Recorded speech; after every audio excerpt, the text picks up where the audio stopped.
So మనందరం ఎప్పుడెప్పుడు trailer release అవుతుందా, ఎప్పుడెప్పుడు చూద్దామా అని చాలా ఎక్సైట్మెంట్తో ఆడియన్స్ అంతా కూడా చాలా వెయిట్ చేశారు ఈగర్గా.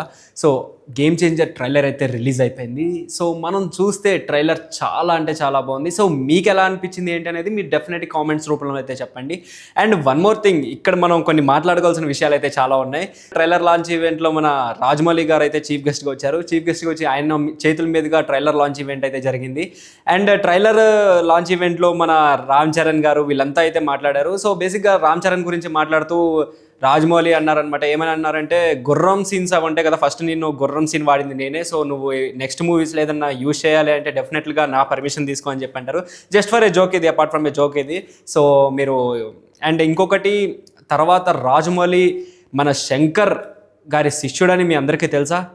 సో ఆయన అసిస్టెంట్ డైరెక్టర్గా వర్క్ చేసినప్పుడు ఒకే ఒక్కడు, శివాజీ లాంటి సినిమాలన్నీ అప్పట్లో తీశారనమాట. సో ఒకే ఒక్కడు అండ్ శివాజీ ఈ రెండు సినిమాలు కలిపితేనే మన గేమ్ చేంజర్. రామ్ చరణ్ గత 8 yearsగా దాదాపు the famous pan Indian directors, global డైరెక్టర్స్తో వర్క్ చేశాడు. వాళ్ళు ఎవరో కాదు, శంకర్, రాజమౌళి అలాగే సుకుమార్, వీళ్ళు ముగ్గురుతో వర్క్ చేశాడు అనమాట.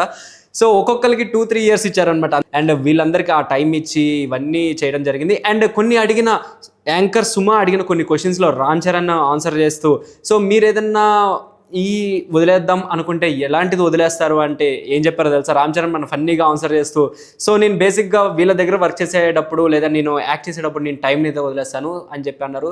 సో మనం చూడొచ్చు ఇక్కడ రామ్ చరణ్ డెడికేషన్ ఎలా ఉంది వర్క్ పట్ల అనేది. అండ్ మెయిన్గా ఇప్పుడు మనం ఒకసారి ట్రైలర్ గురించి మాట్లాడుకుందాం. ట్రైలర్లో మనకి చూడడానికి రామ్ చరణ్ ఎన్ని క్యారెక్టర్స్ అనేది మొన్నటి వరకు అందరికీ చాలా క్వశ్చన్ మార్క్గానే మిగిలింది. సో మనకి ఇక్కడ రివీల్ అయిపోయిందని చెప్పాలి. 3 characters రామ్ చరణ్వి. ఒకటేమో ఫాదర్ సన్స్ అనమాట, 2 sons. సో బేసిక్గా ఇదంతా చాలామంది మొన్న సోషల్ మీడియాలో వాటిలో ఫుల్ ట్రోల్ అయింది, రామ్ చరణ్ ఎన్ని క్యారెక్టర్స్ ఏంటి అనేది. సో మీకైతే ఇప్పుడు డౌట్ క్లియర్ అయిపోయింది.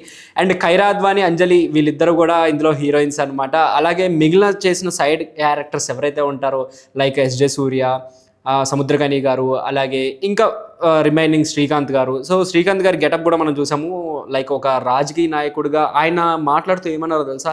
నాకు ఈ గెటప్ వేసినప్పుడు నన్ను నేను చూసుకున్నట్లేదు, మా ఫాదర్ని చూసుకున్నట్టు ఉంది అని చెప్పి అన్నారు. సో మనం చూడొచ్చు ప్రతి ఒక్క విజువల్ కానీ ప్రతి ఒక్క టేకింగ్ కానీ చాలా పర్ఫెక్ట్గా, చాలా న్యాచురల్గా తీసుకున్నట్టు అనిపించింది. అండ్ మరి ఈ సినిమా ఎలా ఉండబోతుంది ఏంటి అనేది మీ అందరికీ చాలా ఎంగేజింగ్గా, చాలా ఎక్సైట్మెంట్తో అయితే వెయిట్ చేస్తున్నారు నాకు అర్థమైంది. సో ఇందాక ఇంకొకటి ఏంటో తెలుసా? రాజమౌళి గారు మాట్లాడుతూ ఒక పాయింట్, మెయిన్ పాయింట్ అన్నారు. అందరూ సంక్రాంతి వస్తుంది, ఇయర్ 25th సంక్రాంతి ఇప్పుడు రాబోతుంది అంటున్నారు. ఈసారి సంక్రాంతి కాదు, సంక్రాంతి రాబోతుందంట. సో సంక్రాంతి కోసం మనం అయితే వెయిట్ చేద్దాము. మరి దిల్ రాజు గారు కూడా ఫుల్ హ్యాపీగా ఉంటారు, ఆయన పాకెట్స్ అన్ని నిండాలి కాబట్టి. సో డెఫినెట్లీ మరి ఈ సినిమా సక్సెస్ అవ్వాలని కోరుకుంటూ, ఇలాంటి మరిన్ని ఇంట్రెస్టింగ్ అప్డేట్స్ అలాగే ఇంట్రెస్టింగ్ టాపిక్స్ ఏమన్నా కావాలంటే definitely keep watching tag Telugu channel. And like, share and subscribe చేయడం అయితే మర్చిపోవద్దు. Thank you so much. నేను మీ సంజయ్.